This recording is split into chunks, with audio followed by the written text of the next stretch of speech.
Hola, muy buenas noches. Estamos a un año de un día muy especial y la verdad es que cada día que ha pasado en este año revivimos el Mundial de Francia 2019 que abrazamos, que extrañamos, que deseamos que se repitan cosas tan lindas como la que vivimos justamente un 7 de julio de 2019 y qué genial esta idea de poder encontrarnos un 7 de julio del 2020. Muchas gracias a De Taco Web, a Apuntes de Rabona, por esta invitación, por convocarme a estar con estas mujeres poderosas y también, por supuesto, al Tecnológico de Monterrey, Martín, que está a cargo de la universidad, que nos permite y facilita estar en contacto en esta transmisión. Bueno, 7 de julio, un año de la final de Lyon, y los días del Mundial. Qué gran título estos días del Mundial para presentar un libro que nos abraza, que es un trabajo que tiene que ver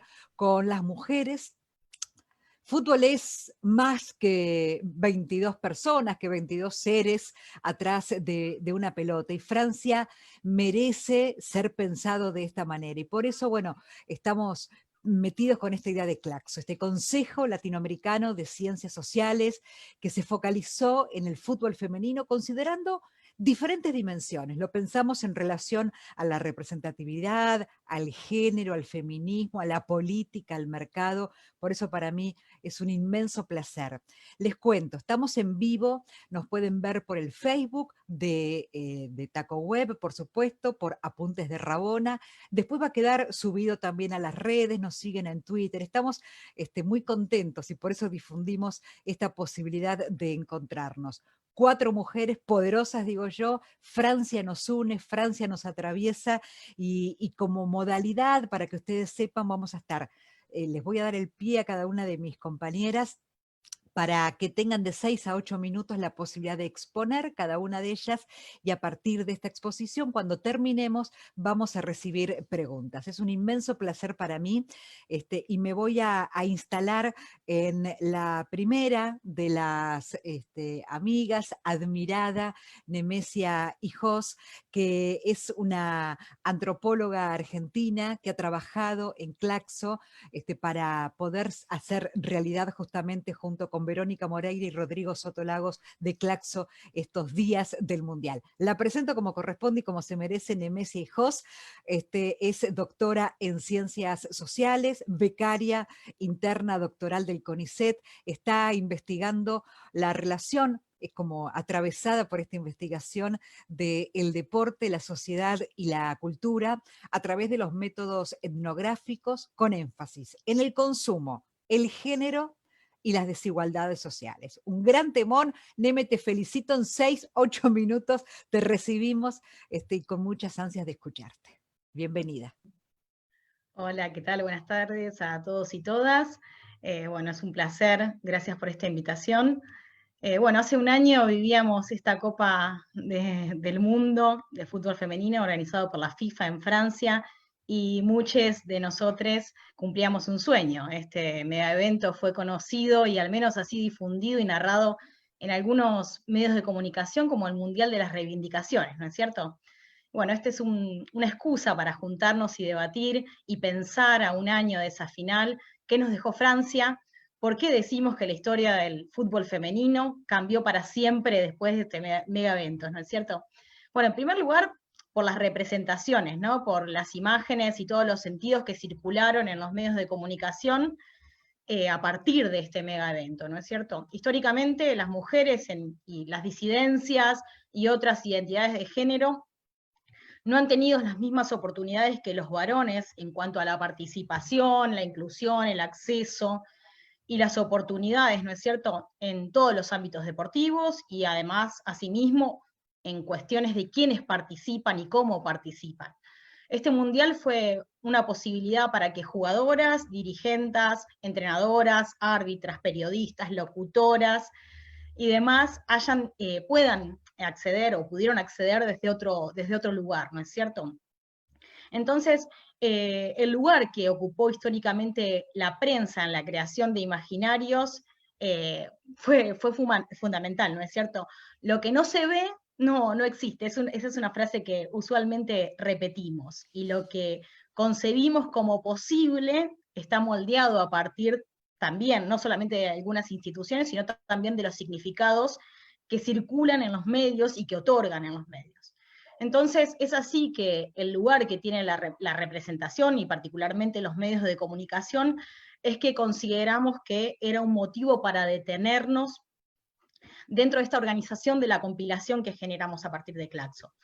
Entonces, esta publicación, Los Días del Mundial, surge a partir del grupo de trabajo Deporte, Cultura y Sociedad, que está dirigido, coordinado por Rodrigo Sotolagos de Chile y por Verónica Moreira de Argentina, del cual yo integro, al igual que Julia y al igual que otros compañeros y compañeras, y con la excusa de este mundial que viene a dar lugar y a tener lugar en todo lo que es un movimiento de mujeres que marca el antes y el después, ¿no?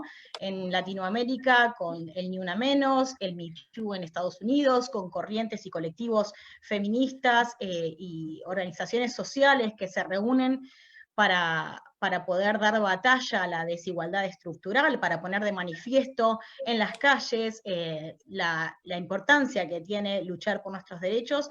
El fútbol no deja de ser entonces un escenario aparte. El deporte es una arena pública, decía Eduardo Archetti, donde podemos pensar distintas aristas, ¿no?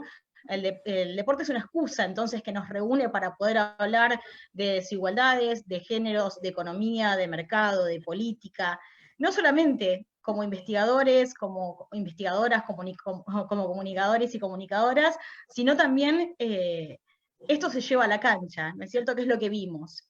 Pudimos ver en este mundial que las jugadoras tenían voz y que sus derechos y el reclamo de los derechos también se llevaban a la cancha.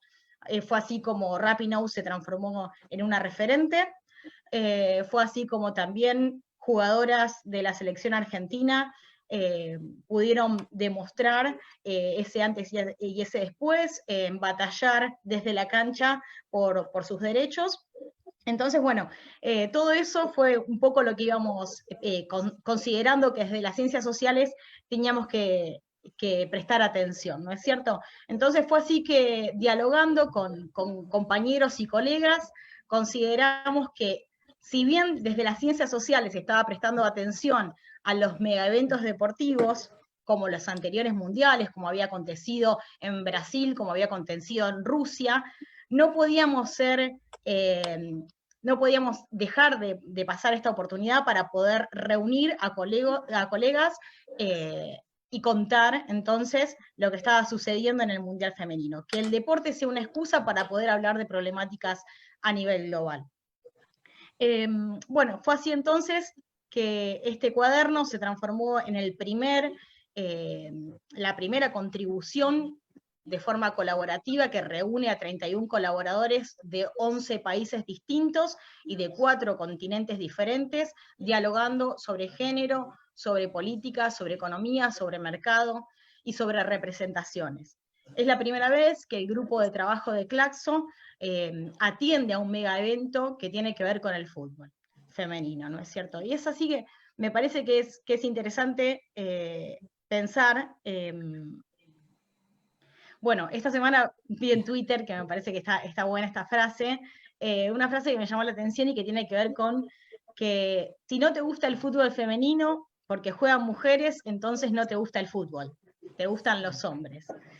Me parece que esa frase es realmente significativa porque el fútbol es uno solo, entonces si anteriormente estábamos prestando atención al fútbol de varones como una excusa para poder plantear y debatir desde las ciencias sociales, era una urgencia como grupo de trabajo en el ámbito que estamos viviendo actualmente, con un antes y un después y el avance de los movimientos feministas y de la lucha de los colectivos sociales, que desde Claxo y desde nuestros espacios de investigación también pudiéramos generar una herramienta de difusión y de discusión. Entonces, bueno, ¿cómo construir ese otro fútbol que nos planteamos? También desde las ciencias sociales es dando visibilidad y tratando de generar nuevas discusiones.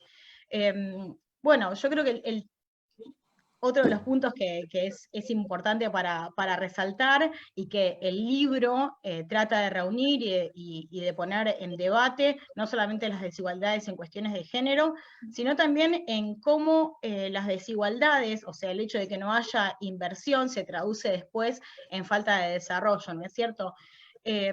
O en las desigualdades adentro de la cancha y también en los espacios de investigación.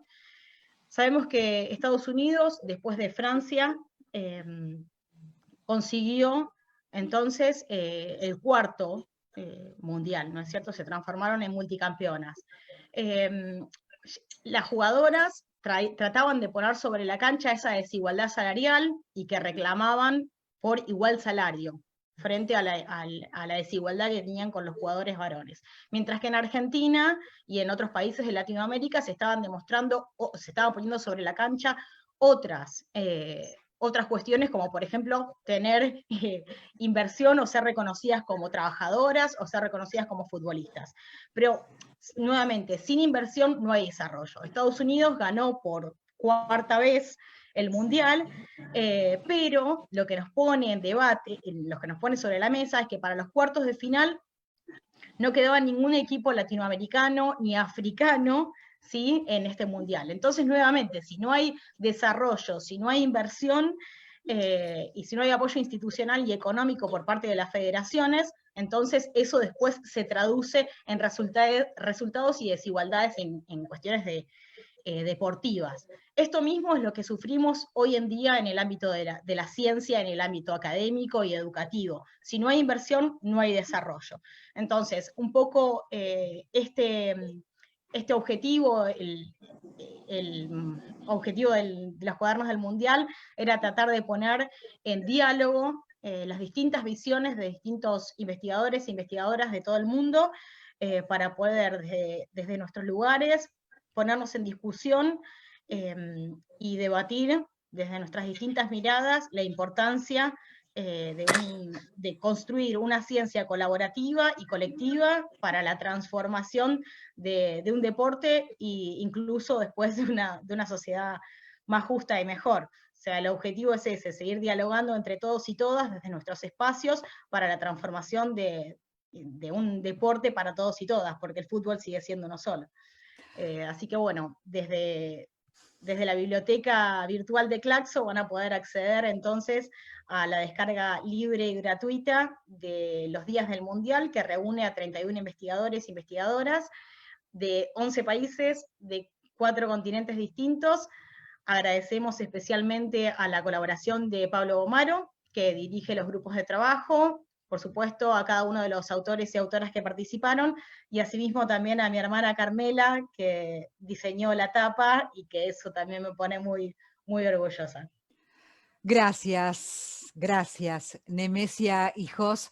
Es también un orgullo para el día a día, orgullo de la Universidad Pública Argentina, de la UBA, de la Universidad de Buenos Aires, y eso siempre lo subrayo porque los que somos paridos por la universidad pública y gratuita de nuestro país, los que la abrazamos y defendemos, también levantamos las banderas en momentos de tanta lucha, que son... estuvimos todas en Francia, disfrutamos el Mundial, aquellos días los revivimos, pero los días de Mundial siguen estando. Hoy son libros, son lecturas, son motivo de debate. Si supiera tanta gente cuántas mentes y cuerpos hay trabajando todo el tiempo por esto que es una revolución feminista y el tema del fútbol como tema central. Nos vamos a ir a México, desde Argentina a México, nos unimos. Quiero recibir y presentar a Claudia Benazzini, que es profesora, investigadora en comunicación de la Universidad La Salle de México y que lidera el grupo de investigación en alfabetización digital. Bien interesante. Transmedialidad y gestión del conocimiento. Tus 6, 8 minutos, Claudia. Recuerden que estamos en vivo y que nos pueden mandar un mensaje cuando terminen las expositoras a #LosDíasDelMundial con cualquier pregunta. Claudia Benazzini, bienvenida, gracias. Gracias por la invitación. Buenas tardes. Bueno, yo siempre he trabajado asuntos que se relacionan con el deporte mucho más como representación y como espectáculo. Ha sido la línea que más me ha interesado trabajar. Yo estaba muy pequeña cuando en 1971 tuvimos el primer mundial femenil en México. Acababa de pasar el mundial masculino un año antes y el Estadio Azteca estaba recién inaugurado. Me llamó mucho la atención realmente y me llamó la atención todavía más casi 50 años después el poco interés que tuvieron hacia el fútbol femenino, en general la afición, los deportes, los medios de comunicación. Y en esta ocasión me invitó Miguel Lara a participar con ustedes. Y entonces, bueno, yo ya venía considerando algunos asuntos que tenían que ver con el fútbol femenino. Primero, que había sido eliminada la selección de México y que eso entonces nos ponía en una situación de desventaja en términos de audiencia, de público y en términos también del interés que se le podía dar. Pero me llamó mucho la atención cuando también en Estados Unidos se genera el mismo desdén. Y la idea era que por los horarios no podíamos, no se podían ver la transmisión por Telemundo, que era la cadena de televisión en español, y entonces directamente les dijo a la afición que se fueran todos a YouTube. Y nos fuimos todos a YouTube muy obedientes. Y entonces a mí me llamó la atención, esto es parte de lo que yo analizo en el trabajo, me llama mucho la atención que no hay reporteros de cancha, que no hay digamos, el énfasis que ponen los medios tradicionales en el deporte, pero lo que sí había era mujeres jugando, mujeres realmente activas, participando, independientemente de si estaba o no estaba la televisión de tal o cual país, lo cual me pareció que en sí mismo era un hecho relevante. Me parece también que, perdón, que en este sentido, la idea de las representaciones del fútbol en ese momento todavía permanecen en muchos de nosotros, como acaba de decir Nemesia, a un año del Mundial y a 49 años de que en julio de 1971 tuvimos aquí en México el primer campeonato, ¿sí? Una cuestión que también coincido con la idea de que si no hay financiamiento, si no hay apoyo, si no hay interés por las federaciones para el fútbol femenil, muy difícilmente va a tener un desarrollo equilibrado, un desarrollo similar al que tienen ya en otros deportes, particularmente en el fútbol, los otros espacios, ¿no? Creo que es muy importante y creo que en ese sentido, este tipo de trabajos como la colección, la presentación del libro de Claxo y todo este impulso que se le está dando a los grupos de deporte y comunicación constituyen un aspecto muy importante que pueden contribuir a este apoyo, ¿no? Recién cerramos aquí en México el ciclo del semestre académico y un alumno mío hizo un trabajo sobre la FIFA que yo estuve asesorando. Y cuando hablamos de fútbol femenil, realmente él dijo pues que no estaba dentro de su objetivo, no estaba dentro de su radar el considerar el fútbol femenil, sino mucho más otras acciones de la FIFA, lo cual nos da idea de cómo estos jóvenes que quieren interesarse, que quieren desarrollarse en el deporte, realmente tampoco tienen mucho interés por ver qué es lo que está sucediendo con esta práctica hacia los grupos femeniles que, insisto, a mí me pareció verdaderamente espectacular, verdaderamente digna de analizar y agradezco por eso también la oportunidad que ustedes me dieron de participar en el libro y de poder escribir con ustedes. Gracias. Nos quedamos pendientes para los comentarios. Muchas gracias, Claudia. Pensaba en esto interdisciplinario y necesario para poder comprender las realidades y cómo todo el tiempo estamos interpeladas, atravesadas por lo que nos pasa. Y bueno, y esto nos tiene muy pendientes para poder aprender todo el tiempo, ¿no? Me parece que eso es importante.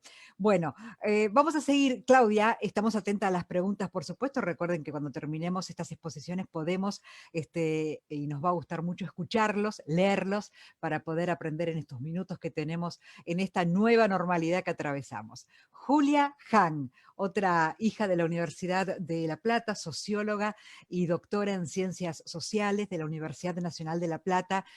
Julia es actualmente docente también en la universidad y becaria postdoctoral del CONICET. Investiga sobre mujeres y políticas en el mundo del deporte. Vaya interesante también escucharla, Julia. Bienvenida, muchas gracias.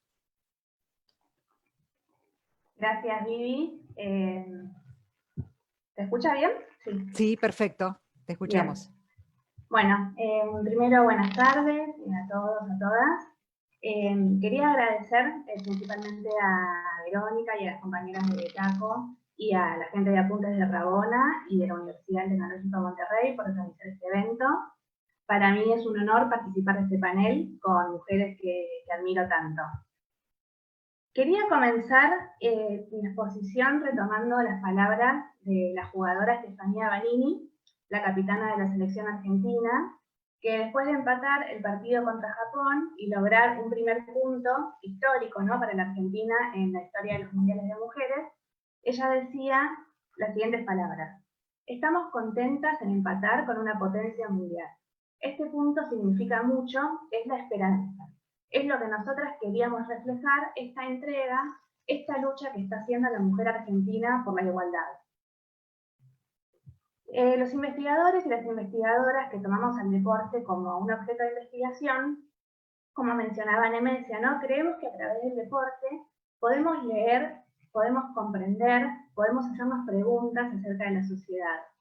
Y en este sentido, creemos que no es que el deporte refleja la sociedad, sino que es una parte constitutiva de la misma y que tiene una riqueza enorme porque nos invita a hacernos preguntas sobre temas mucho más amplios, ¿no?, como mencionaba Nemesia y como aborda el libro, la economía, la política, la relación entre los géneros. De esto, ¿no?, me parece que nos hablaba Estefanía Banini, este resultado histórico que va de la mano de la lucha de las mujeres argentinas por la igualdad. En este sentido, a mí me parece que el Mundial de Francia para el fútbol argentino fue histórico en muchísimos sentidos, en un país en el cual, particularmente, ¿no?, en un país en el cual el fútbol se ha constituido históricamente como un deporte de varones, para varones, regulado por varones, pensado por varones, y que ocupó inclusive un lugar central en las narrativas acerca de la identidad nacional. Por primera vez el fútbol femenino se instala en el debate público, logra récords de audiencia, los medios de comunicación hegemónicos empiezan a prestar atención a lo que sucede con el fútbol de mujeres. Inclusive en las escuelas pasaban los partidos, también en los clubes, grupos de niños y de niñas se juntaban a ver los partidos, ¿no? Y creo que nada de esto fue casualidad, sino como mencionaba Viviana hace un rato, ¿no? Esto es producto de una historia de lucha que para mí se condensa en dos movimientos. Por un lado, el trabajo de las mujeres vinculadas al fútbol, que vienen desde hace muchísimos años trabajando y poniéndole el cuerpo, ¿no? Entrenadoras, jugadoras, periodistas, profes, que han seguido activas en un escenario que les ha sido tan desfavorable, de forma solitaria y obstinada durante tantos años, que han luchado contra las injusticias, contra la invisibilización, contra la discriminación sistemática, ¿no? Recién Claudia mencionaba este mundial que tuvo lugar en México en el año 71, y bueno, nosotros en Argentina recién ahora estamos conociendo la historia de esas jugadoras que le ganaron 4-1 a Inglaterra, ¿no? Que debería haber sido un hito en la historia del deporte argentino y ha quedado olvidado hasta que historiadoras feministas, periodistas feministas empiezan a rescatar estas historias, ¿no? Y por otro lado, me parece que este mundial histórico también es resultado de, como mencionaba Nemesia, ¿no?, del movimiento de mujeres que a partir del Ni Una Menos, que fue esa histórica movilización que tuvo lugar en Argentina, en todo el país, en contra de la violencia machista, el 3 de junio del 2015, y que todos los años se repite con una marcha este mismo día, es un movimiento que logra poner en la agenda pública demandas históricas del feminismo, y lo logra hacer de una forma masiva y que se transversaliza a todos los sectores de la sociedad.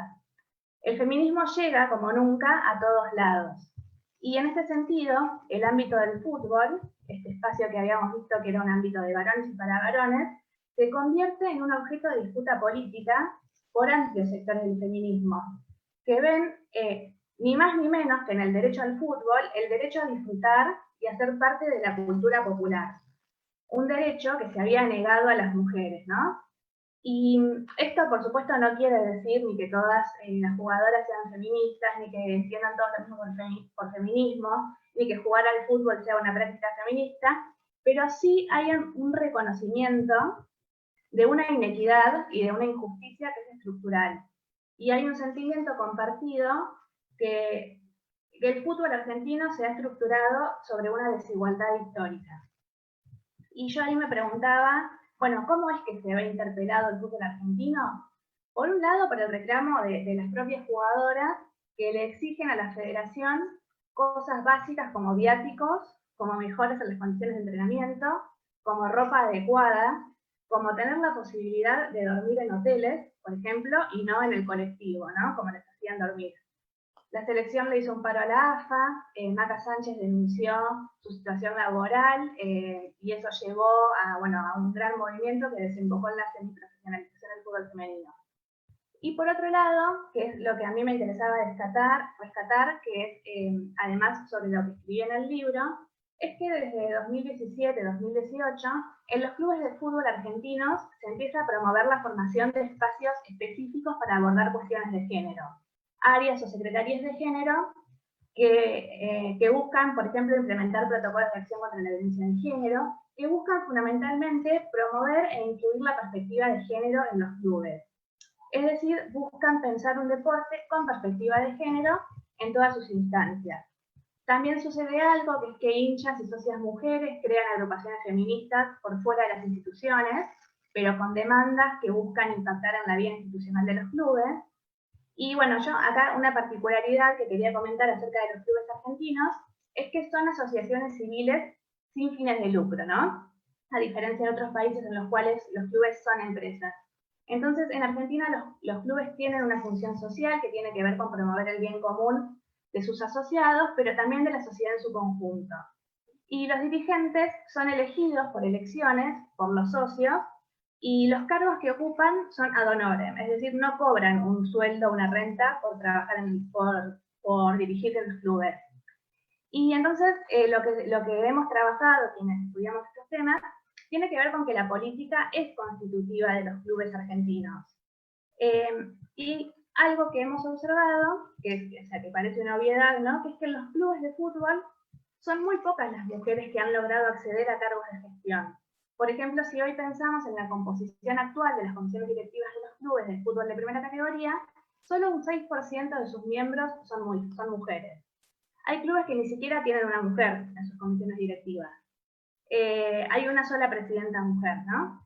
Y me parece que las comisiones de género que buscan erradicar el machismo existente a través de la reflexión en torno a estereotipos de género, pero que también buscan construir referentes mujeres para que puedan disputar esos espacios, lo que marca es, creo que, una tensión entre este movimiento de mujeres tan pujante, con un trabajo de articulación política entre los feminismos de todos los clubes del país, que logró justamente que el Mundial de Francia de 2019 se convierta en un antes y no un después para el fútbol argentino, con una militancia política muy activa, y por otro lado, este reducto conservador, cerrado, profundamente machista, que siguen siendo las dirigencias del fútbol argentino, ¿no? En el cual las mujeres que buscan disputar poder sufren múltiples violencias.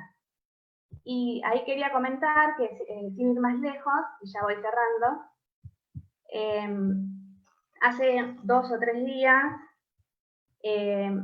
se hizo público el audio de un dirigente de Boca Juniors, del presidente de la Secretaría de Juventudes, donde él decía lo siguiente: hay que integrar a las mujeres como pantallas políticas, hay que hacer como que se las integra para que no molesten, hay que formatearlas políticamente, hay que seleccionar especialmente a aquellas que no vienen contaminadas. Esto es un audio que dijo uno de los dirigentes que gestiona el fútbol argentino, ¿no? Contaminadas es la palabra que utiliza. Contaminadas son las mujeres que reclaman el derecho a habitar, a vivir y a disfrutar del fútbol. Entonces, yo lo que le diría a ese dirigente es que, bueno, que rápidamente se va a dar cuenta de lo profundamente equivocado que está en subestimar a este movimiento de mujeres que viene realizando un trabajo político incansable, de forma organizada, articulada, que se para por encima de las rivalidades futbolísticas y de la cultura del aguante que estructuró el fútbol argentino, que hay una gran red que sostiene a las mujeres en el mundo del fútbol, que fue la que logró convertir a Francia 2019 en un mundial histórico. De esta red participan entrenadoras, periodistas, militantes feministas, que están contando una nueva historia del fútbol, ¿no? Una historia donde las mujeres ya no son las esposas de los futbolistas, sino que son las protagonistas. En definitiva, lo que le recomendaría a este dirigente es que lea los días del mundial. Bueno, gracias. Gracias, Juli. Me quedé pensando en cuán contaminadas estamos todas nosotras entonces, que el Señor no pase por acá porque se va a espantar. O le damos la bienvenida, porque siempre decimos que hay un montón de hombres para ser deconstruidos e invitamos a aquellos duros que no la entienden a mostrarles que hay otra posibilidad. Y vaya si ustedes son un ejemplo de eso también. Bueno, lo invitamos con los brazos abiertos. Perdón. Absolutamente, sí, sí, sí. Hay un trabajo tan cotidiano para hacer, para deconstruir esos discursos que no quedan en esa persona, porque van haciendo contagio en otros y también hacen escuela. Esa que nos que maltrata, nos ningunea o nos destrata, sigue tan presente. Y mirá si de esto nos va a poder hablar Marion Reimer, que es una referente mexicana, súper primera en deconstruir, en abrir caminos. Marion es muy admirada por estos lados también y por el resto del mundo. Pero para presentarla como corresponde, ella, además de ser comentarista de fútbol, es periodista, presentadora de televisión y además metida en el relato del fútbol mexicano, básicamente para la cadena Fox Sports, y además presidenta de la ONG mexicana Versus. ¿Qué es lo que busca? Fomentar debates de estos temas, la discriminación de género, clase, raza, con el fin de mejorar aquellos contenidos en el periodismo de deportes. Marion Reimers, es un enorme placer verte y escucharte y aprender siempre.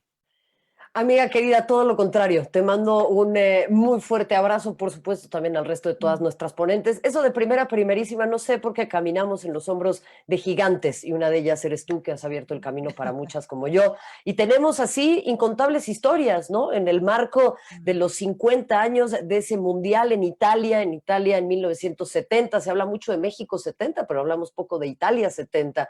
Y en ese sentido, bueno, agradecer a mis amigos de Apuntes de Rabona, que es un medio con el cual yo soy muy feliz de poder trabajar siempre, con Versus, que también hemos tenido ahí grandes caminos recorridos de Taco al Tecnológico de Monterrey, por supuesto a todos ustedes por estar aquí, a Claxo. Quisiera arrancar con dos acotaciones que son muy importantes para mí hacer. La primera es, estoy educándome en el lenguaje inclusivo, entonces si de repente se me borra algo o me equivoco, les ofrezco una disculpa, pero creo que todos estamos aprendiendo y reaprendiendo. La segunda acotación que quiero hacer, y esta es importante para contextualizar mi intervención, es que yo no fui al Mundial de Francia en 2019.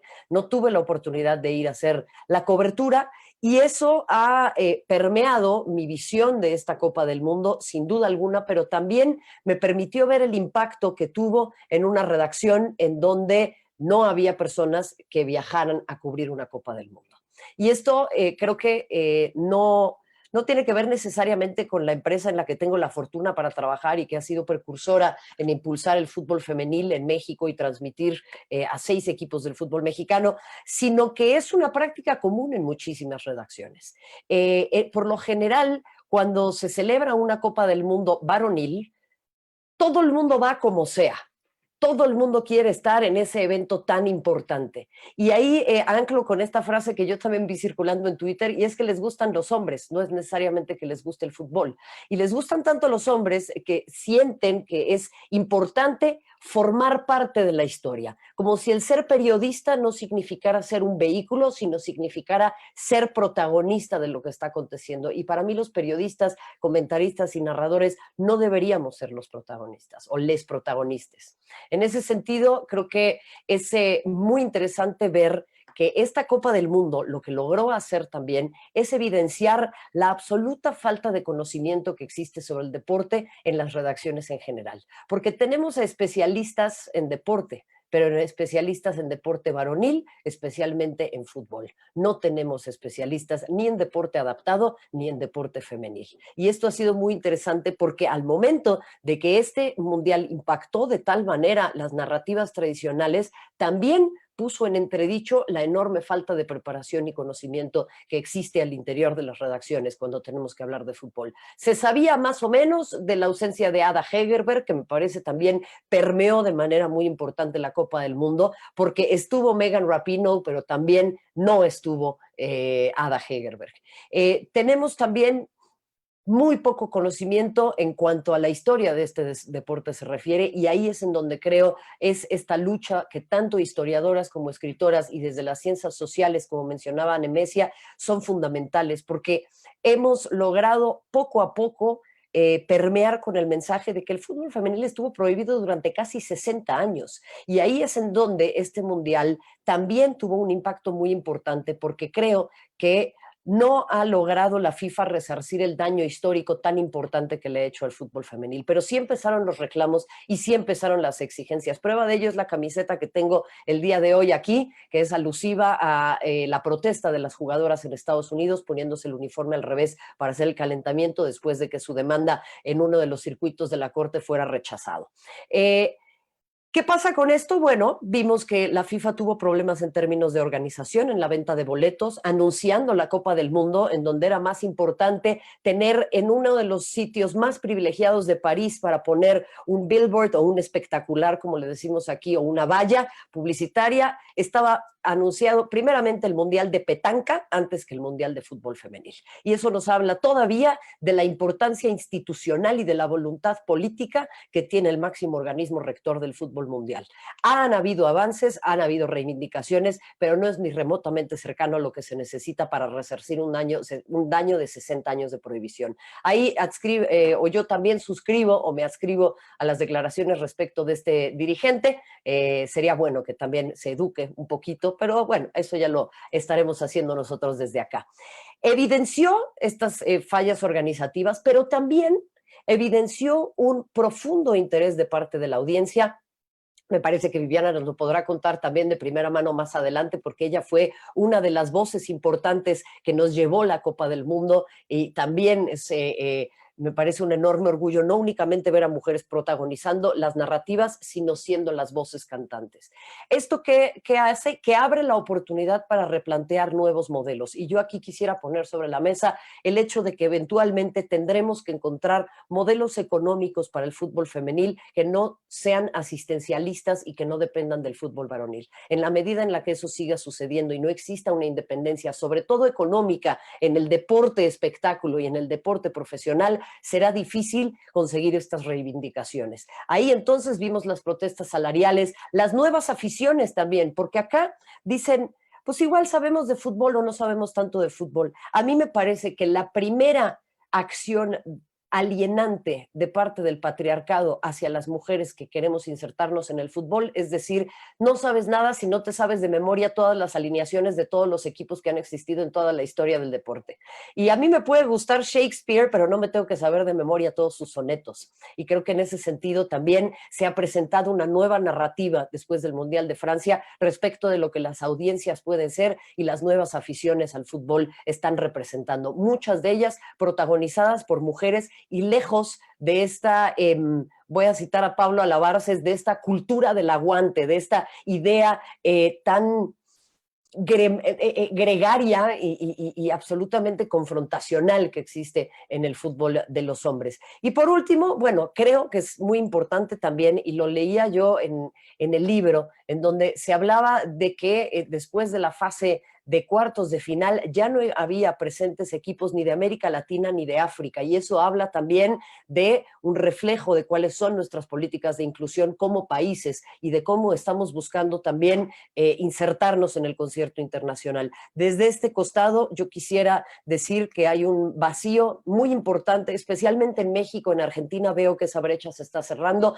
del feminismo queriendo insertarse en el deporte. El feminismo de México y en muchos otros lugares sigue mirando al deporte con una suerte de snobismo intelectual, pensando que estos son temas que no le interesan, y las ciencias sociales también tienen que insertarse en esto, por lo que yo sugeriría que también tengamos una apertura importante a estudios interseccionales y a empezar a entender que las selecciones que vimos en la Copa del Mundo de Francia no son todas iguales. Prueba de ello fue aquel partido, si no me equivoco, entre Camerún e Inglaterra, en donde hay mucho para analizar respecto de las reacciones de la prensa después de las decisiones polémicas arbitrales que se dieron en este partido y que pueden ser simplemente el reflejo de muchas cosas que podemos analizar. Y bueno, en ese sentido, yo les diría que es para mí un enorme orgullo y también un enorme orgullo estar aquí.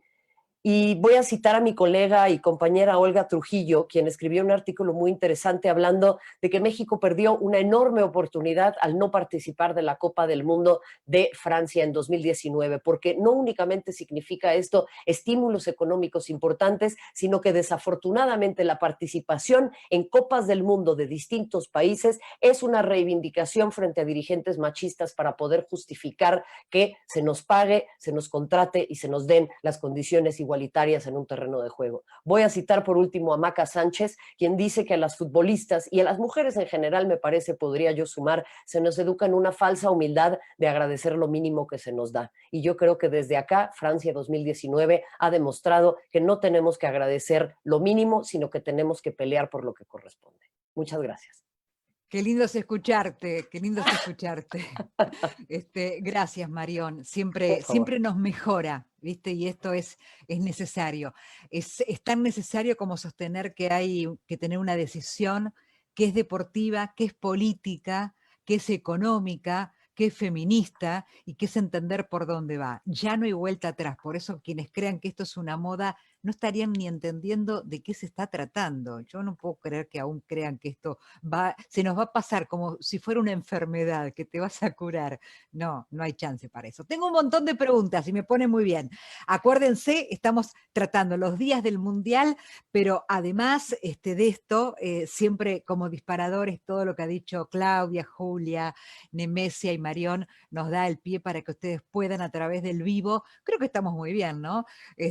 Mira, vamos con algunas preguntas porque creo que no tenemos tanto tiempo, chicas. Marión, voy a empezar con escucho. vos. Escuchás. Preguntan, ¿cuál es el camino para naturalizar la presencia de mujeres en el periodismo deportivo?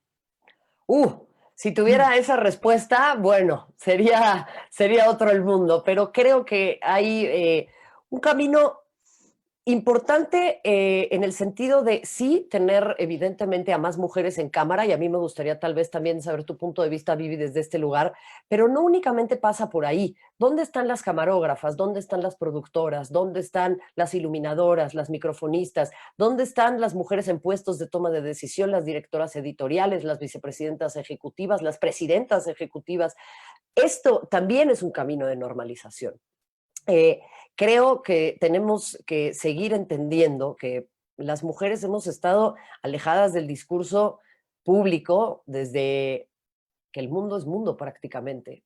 Dice Mary Beard en su libro Mujeres y Poder que la primera vez que una mujer fue silenciada públicamente fue Penélope por Telémaco, su hijo, que le dice, mujer, ve a tus aposentos, que los que hemos de definir los cantares somos los hombres. Y no únicamente se refiere al cantar metafórico, sino se refiere al cantar literal, quienes detentan el discurso. Y acá es interesante notar cuando lo vemos sobre todo en medios impresos, que las mujeres podemos acompañar, pero no podemos opinar. Hay muy pocas columnas de opinión en los medios deportivos particularmente. Y las mujeres en ese sentido, Viviana no me dejará mentir, nos cuesta trabajo insertarnos porque existe socialmente una profunda falta de credibilidad. Las mujeres se nos juzga como poco preparadas, como chismosas, como emocionales, y creo que ahí es importante, repito, tener una visibilización, tener mayor... Ay, hemos perdido a Marión. A ver. Perdón, aquí estoy. No, ¿Me ahí te me escuchan? habías congelado un instante. Oh, les ofrezco una disculpa. Simplemente cierro diciendo que a las mujeres se nos ha tachado mucho como seres que no tenemos credibilidad y ahí tenemos que empezar a trabajar muchísimo en la credibilidad. Prueba de ello también son los casos de acoso y violación en donde las víctimas no se les cree. Así que yo creo que tenemos que empezar a creerle a las mujeres más en todos los sentidos. Sí, bueno, sin entorpecer la cantidad de preguntas que tengo, pero como me invitas a una reflexión, seré Por breve favor. con esto, porque te imaginas que tengo para un montonazo. Cuando yo fui al Mundial de Rusia masculino y al de Francia femenino, fui convocado no por ningún canal de mi país, Argentina, sino por Telemundo, que es cadena latina de Estados Unidos. Y realmente observé una cosa muy diferente cuando vos lo mencionabas. Me recuerdo estar en el estadio de Nizhny en Moscú, en Rusia, perdón, y la técnica en el campo era una mujer. Y acá no lo vas a ver de ninguna manera en mi país. Y todos los varones respetando que esa mujer decidía la técnica de toda la transmisión de un estadio para la televisión de Estados Unidos. Y también hay directoras decidiendo, a mí me sorprendió gratamente porque no estaba acostumbrada, ¿no? Y observé esto que me abracé con mucho agrado, de no observar, como sí ocurre muchas veces aquí, que a la mujer mm, casi que como que corresponde ahora darle un espacio, se la convoca por mujer para esto, pero no por el talento. Y esto lo noté también como cosa diferente. Y la verdad es que tenemos mucho para aprender los países de Latinoamérica, cada uno con su realidad, ¿no? Pero la palabra clave es cómo nos juzgan cuando opinamos, porque lo que tenemos cercenada es la opinión. Y no nos juzgan porque no les gusta tanto lo que decimos, sino porque somos mujeres y es mucho más fácil pegarnos y vernos en el piso. Aún hoy, ¿eh? Por eso, bueno, no me quiero extender mucho porque sé que estoy aquí en la tarea de coordinar a estas 4 mujeres más las preguntas, pero tengo para 35 programas, Marión, mira. Neme, sí, voy a Nemesia. ¿Por qué en Latinoamérica, con tanta tradición futbolística, todavía hay mucha resistencia hacia el fútbol femenino? Cada Bueno. pregunta es un programa. Sí, tal cual, hagamos la sección número 2. Yo creo que, bueno, un poco cada una de nosotras aquí fue respondiendo un poco a eso.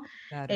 Vivimos en un contexto históricamente machista, dominado por el patriarcado, estamos atravesados y atravesadas por esas lógicas que estamos tratando de erradicar, ¿no? Un poco con el movimiento de mujeres, esta llamada cuarta ola, estamos poniendo en debate en las calles la necesidad de romper con esas estructuras tan tradicionales que las instituciones se han encargado de reproducir y que hemos corporizado como naturales, ¿no? Como normales, esta división incluso binaria en la cual se ha organizado históricamente el deporte, en el cual los organismos que regulan el deporte han reproducido, y que hoy intentan un poco tratar de ponerse a la altura y a dialogar con los feminismos y con los colectivos que están luchando por una sociedad más igualitaria para todos y todas, e intentan atender, pero sin dejar de reproducir esta lógica binaria, ¿no? Que me parece que es algo que también tenemos que contemplar, porque aquí estamos hablando, lo que nos convoca hoy es hablar de los días del Mundial, estamos hablando de una producción que habla del fútbol practicado por mujeres, ¿sí?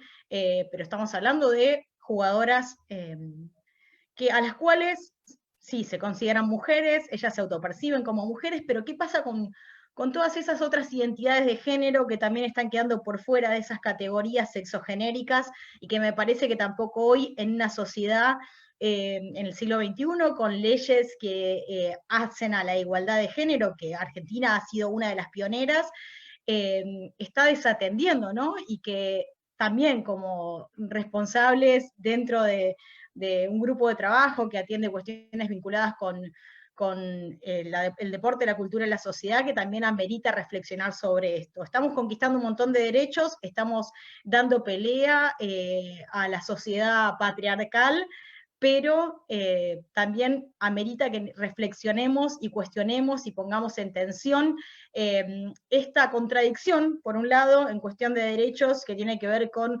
romper con este binarismo, pero que por un lado también seguimos reproduciendo, porque estamos hablando de fútbol de mujeres y de fútbol de varones.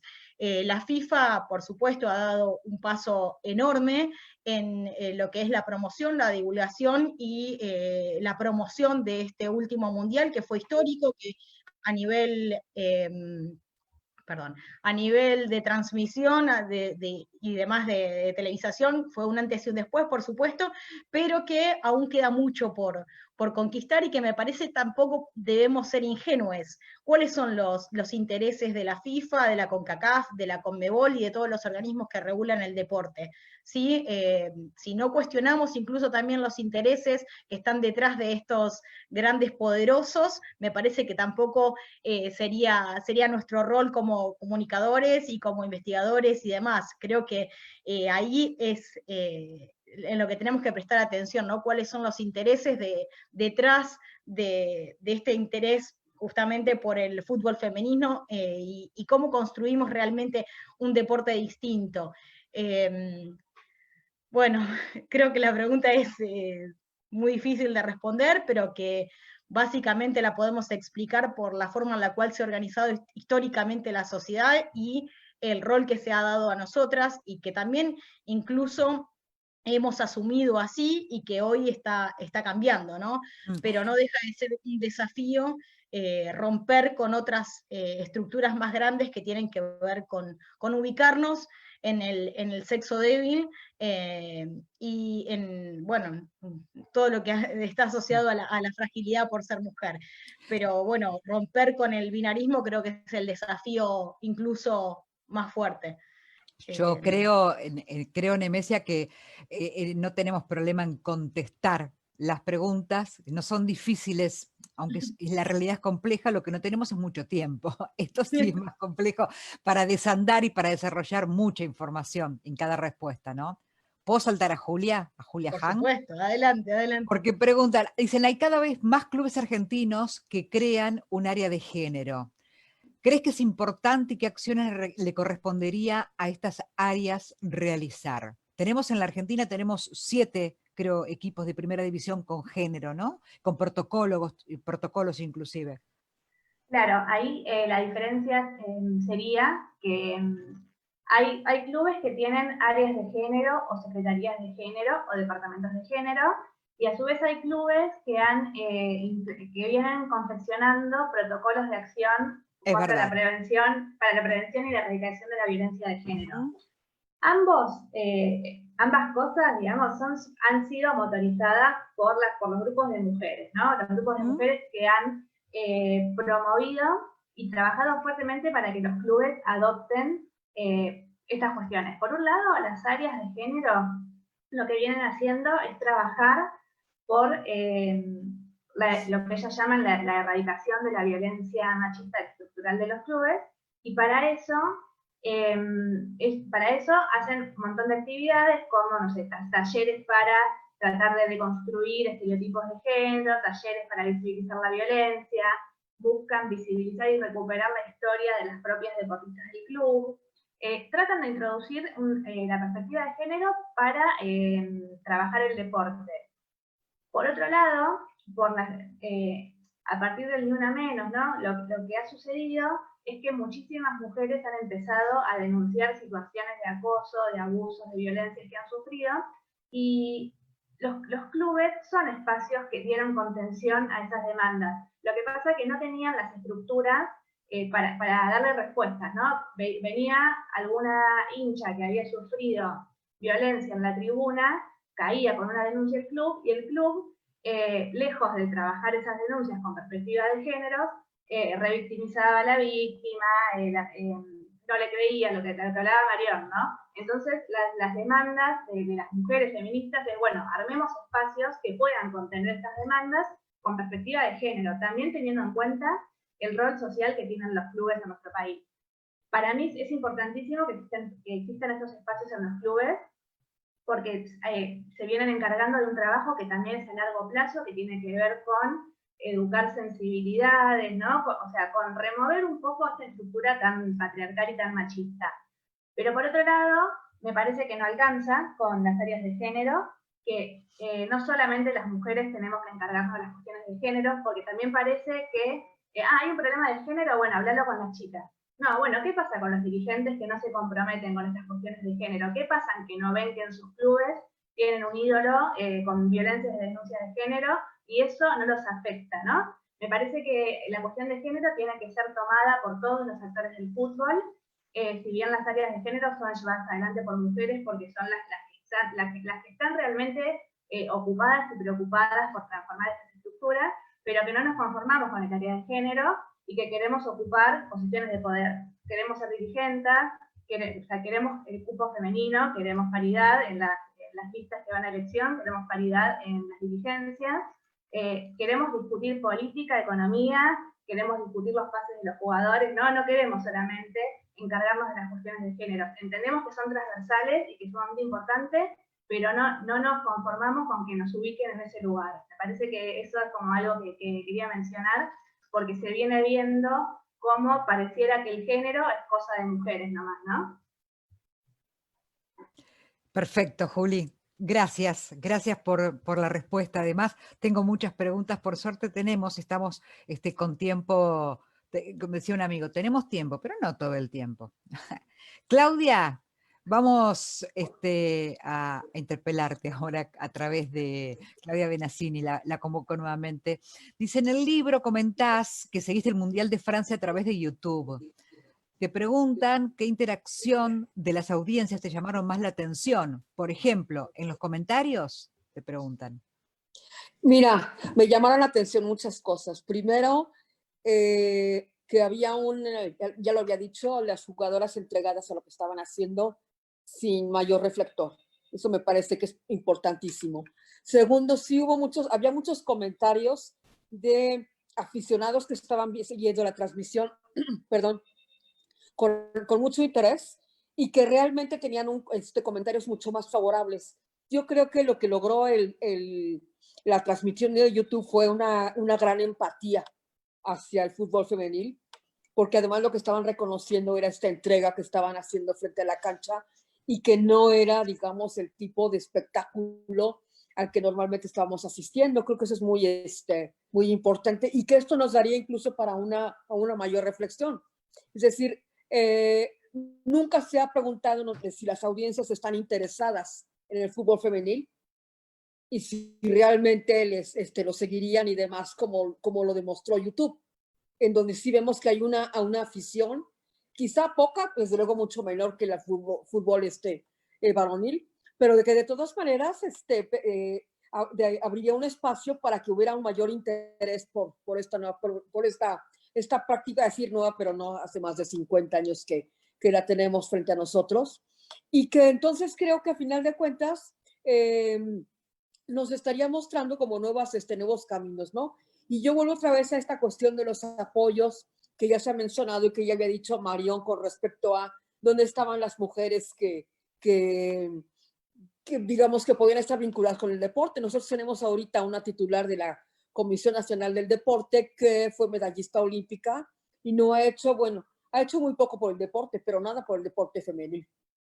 Entonces creo que ahí además es una lección que nos dejaría a nosotros los mexicanos y una lección frente a las demandas, insisto, no muchas de los afición al fútbol femenil que estaría interesada en tener un seguimiento más a profundidad de ese deporte, ¿no?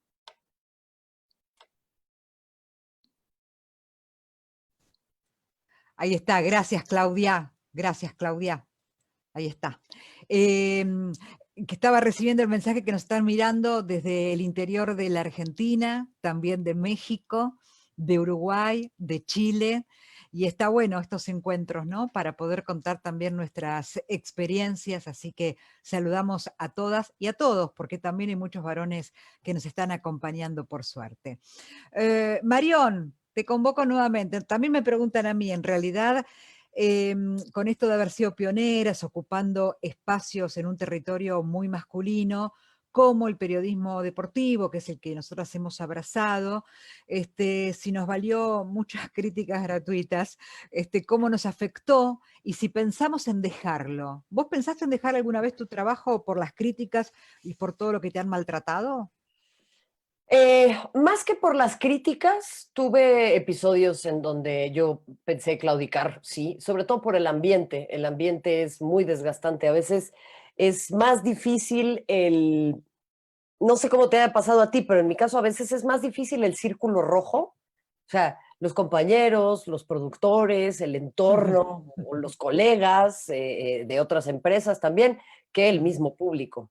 Y eso es muy doloroso y es muy desgastante porque es difícil tener una red de contención, ¿no? Yo diría hasta una red de cuidados que puede existir en otros lugares.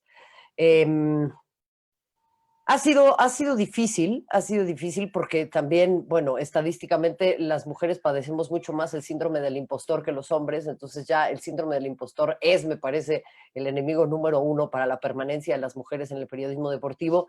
Y creo que he logrado aferrarme a esto, uno, porque soy muy necia, entonces me gusta demostrarle a la gente que está equivocada, pero también me gusta mucho mi trabajo y no creo que sea justo ceder a hacer algo que me gusta tanto y que disfruto y que es una parte muy importante de mi vida solamente porque a alguien no le parece que yo dé mi opinión, porque entonces, bueno, hubiera dejado de hacer cualquier cantidad de cosas. En segundo sitio, tengo afortunadamente una red de contención muy buena, tengo una muy linda familia, una pareja que me apoya en todo, muy buenas amigas y tengo un mundo fuera del periodismo deportivo. Entonces, para mí luego es raro porque por eso digo, es importante que el feminismo se inserte más y que estas disidencias y estas luchas se inserten más aquí porque tenemos que pavimentar el camino para que sea más fácil para otras chicas estar. Y eso desde la lucha feminista es muy importante porque al status quo del deporte y el periodismo de deportes no le interesa que el feminismo se inserte ahí. Y si el feminismo sigue con su snobismo intelectual de, no, este es un ambiente de puros hombres, ¿para qué nos vamos a meter ahí? Entonces hay un limbo y hay un vacío de poder muy importante, y ustedes no me dejarán mentir, pero yo creo que en América Latina es la tendencia. Más personas ven programas de deportes que programas de política. Entonces ahí hay un caballo de Troya muy importante. Bueno, simplemente agrego esto de que es cuando uno mira para atrás se da cuenta lo intenso del camino, ¿no? Lo lleno de obstáculos y de batallas pequeñas y diarias que hemos dado y que además situaciones que hace muchos años, por lo menos a mí me ha pasado, Marion, yo las he naturalizado, esos maltratos, Sí. micro maltratos de frases, de observaciones, de mucho colega que duda de cada cosa que decís, que no le pasa, a mí no me ha pasado ni con dirigentes ni con jugadores, me han pasado más con compañeros como vos decís. Sí.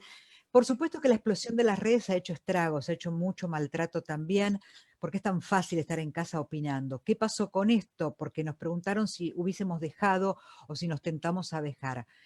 Yo no, sí a cuestionar si tengo ganas de estar en ese proyecto porque el costo es muy alto. Eso. Y eso sí me ha pasado, pero bueno, siempre hubo alguien que me dijo, dale, aguantá, resistí, y seguís, vamos, ahí va.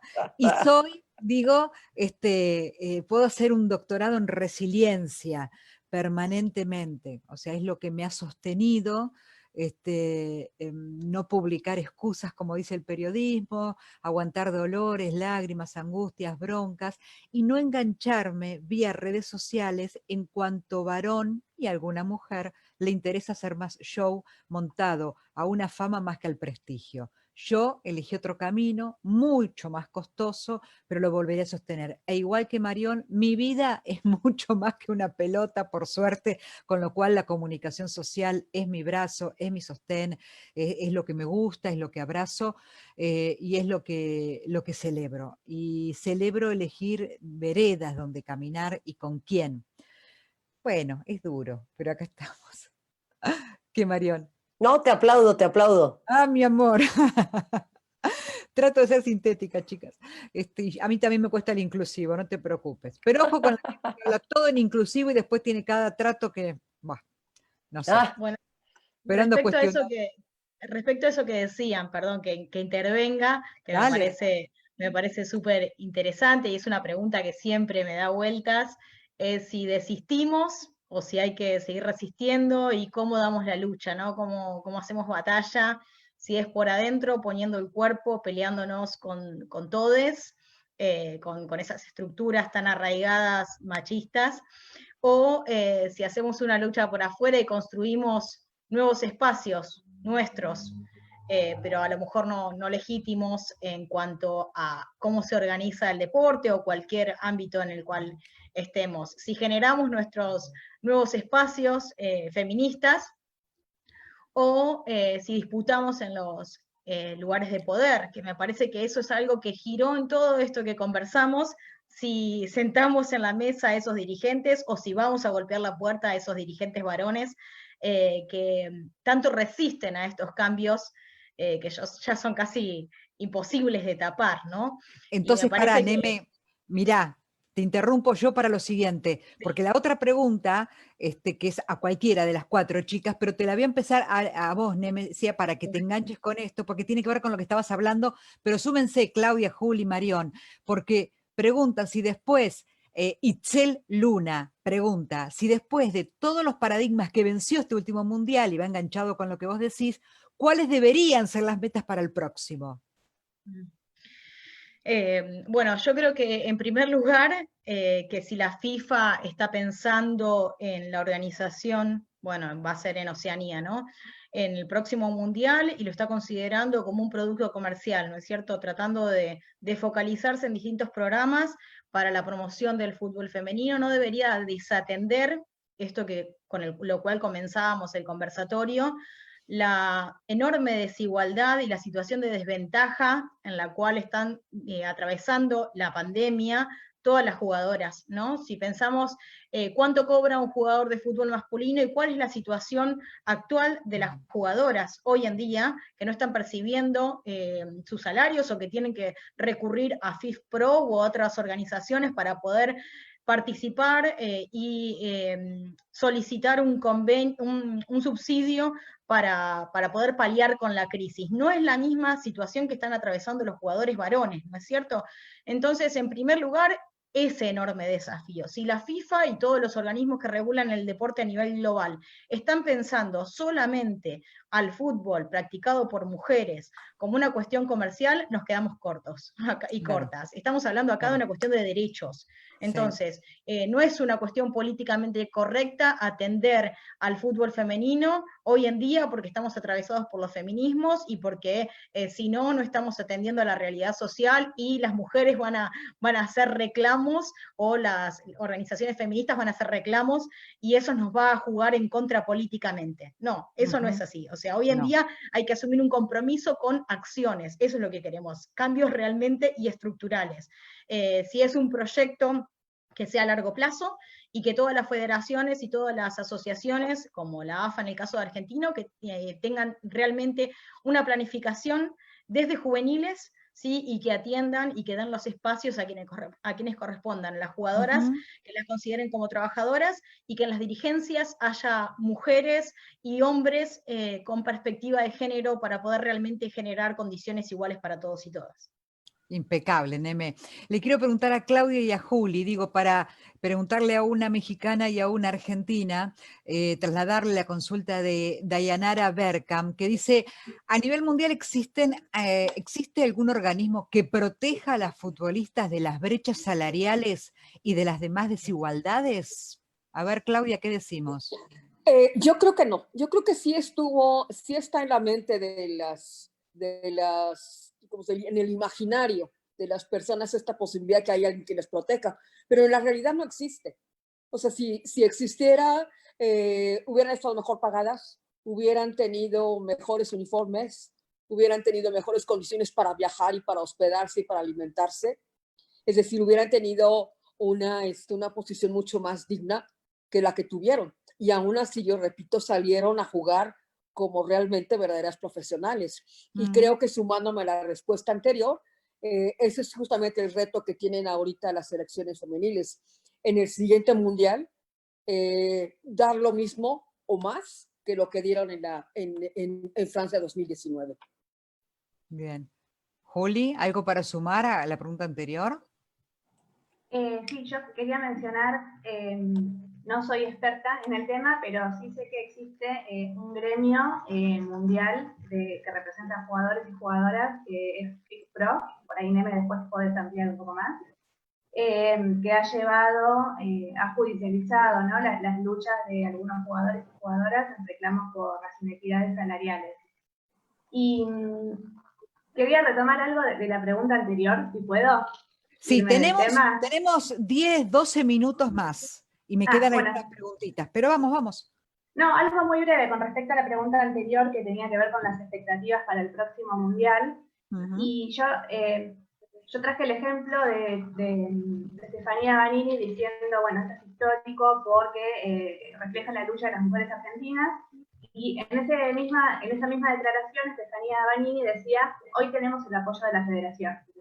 Después del Mundial, las jugadoras argentinas que reclamaron por mejoras en su situación, como Estefanía Banini, Chule Bravo, Belén Potasa, fueron apartadas de la selección, ¿no? Se dijo que tenía que ver con cuestiones del entrenamiento. Entonces me parece que una cuestión por la cual hay que seguir trabajando y demandando es porque se deje de disciplinar a las jugadoras que reclaman por equidad, ¿no? Porque sacarla del equipo es disciplinarla. Históricamente a las mujeres se las ha disciplinado de determinadas maneras, y en ese sentido tener un cuerpo técnico que tenga perspectiva de género, tener una federación que tenga perspectiva de género y que sea capaz de asimilar las demandas de las jugadoras, que no es más ni menos por condiciones igualitarias de trabajo. Bien, sí, clarito. Decime, Marión, ayúdame a esto, porque la consulta tiene que ver con qué argumentos rebatirían a quienes en la brecha salarial en el deporte, esta brecha se debe a que unos generan menos que otro. ¿Qué camino tomamos ahí? Uy. Ok. Da para una clase de debate completita, porque creo que también en este sentido es importante tener clases de debate feminista y empezar a encontrar maneras de contraargumentar. Claro. La primera que yo diría es una pregunta muy, no esta pregunta en sí, sino la pregunta que gira una y otra vez en torno a los sueldos y esta lógica mercantilista. Es una pregunta que genera un debate muy árido y que se termina muy rápido. Porque para mí la pregunta no tendría que ir hacia los sueldos, tendría que ir hacia las inversiones. Entonces, entendiendo que bajo esta lógica de mercado, el deporte femenil no genera qué, porque todo es dinero, dinero, dinero, yo te diría que lo primero que habríamos de cuestionar es, ¿por qué no hablamos de inversiones? ¿Cuánto se le invierte al fútbol femenil y cuánto se le invierte al fútbol de hombres? Y no hablo nada más de dinero, hablo de inversión, de tiempo, de espacio, de voluntad política, de preparación, de la capacidad de estudiar la historia, de hacer la historia ahora a través de los documentos periodísticos que servirán a los historiadores del futuro. Y hay un sinfín de argumentos más que podemos sumar ahí. Lo segundo que yo pondría sobre la mesa y cuestionaría es, ¿de verdad queremos que el fútbol femenil sea como el fútbol de hombres? Porque a mí el fútbol de hombres hay momentos en donde me parece absolutamente asqueroso y creo que tendríamos que cuestionar los excesos del fútbol varonil, en donde tenemos a muchachitos de 22 años que son explotados por hombres blancos mayores, que tienen 5 mansiones, 4 hijos y 6 coches, viviendo los 22 años en una absoluta soledad.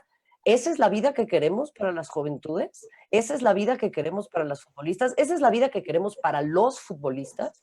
Entonces, me parece que un tercer argumento tendría que ir sobre la lógica que ha alejado a las mujeres del deporte históricamente. La primera tenía que ver con pseudociencia y biologicismo, ¿no? Porque no vaya a ser que se nos caiga el útero, cuando en realidad los órganos reproductivos que están expuestos son los de otras personas y no precisamente los nuestros.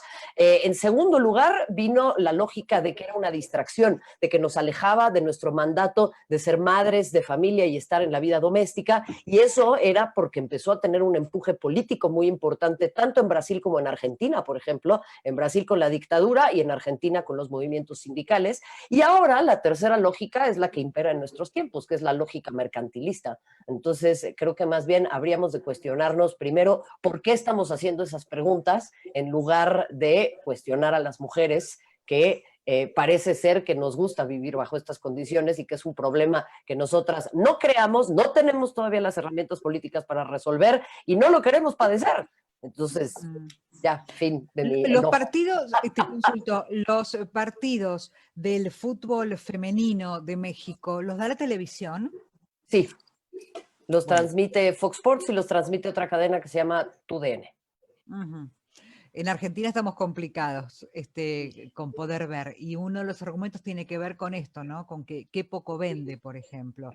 ¿Y hay televisión estatal que pase también, o son todos cables que tenés que pagar para verlos?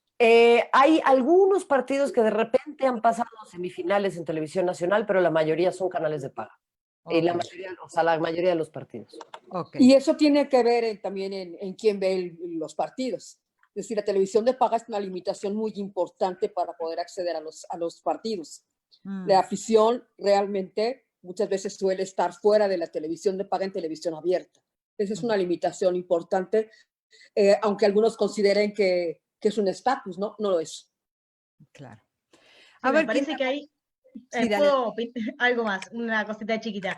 Me parece que ahí es fundamental también el rol del Estado, ¿no? En generar una política pública, porque, como dije al comienzo, lo que no se ve no existe, entonces si no vemos como posibilidad en la escuela, por ejemplo, la práctica del fútbol, o incluso en la televisión, jugadoras como una posibilidad de futuro, de desarrollo, como una profesión, eso no lo podemos contemplar como algo posible para nosotros. Entonces, ahí es clave el rol del Estado para poder generar nosotros igualdad de condiciones y de oportunidades. Y en este caso también el Mundial generó un antecedente, porque durante la Copa América veíamos los partidos por un canal de Facebook, mientras que para el Mundial se presentó un proyecto, Mayra Mendoza, una diputada de Argentina, presentó un proyecto para la transmisión libre y gratuita por el canal del Estado para los partidos de la selección mayor. Entonces también que el Estado no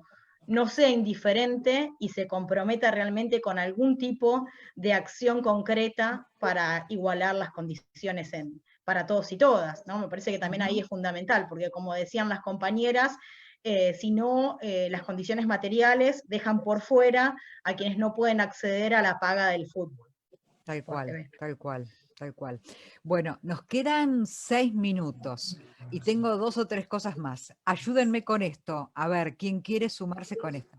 La opinión, acá les contamos a nuestras amigas mexicanas, tenemos el caso de Mara Gómez, que es una persona trans que juega a la pelota y que está buscando su lugar en el fútbol.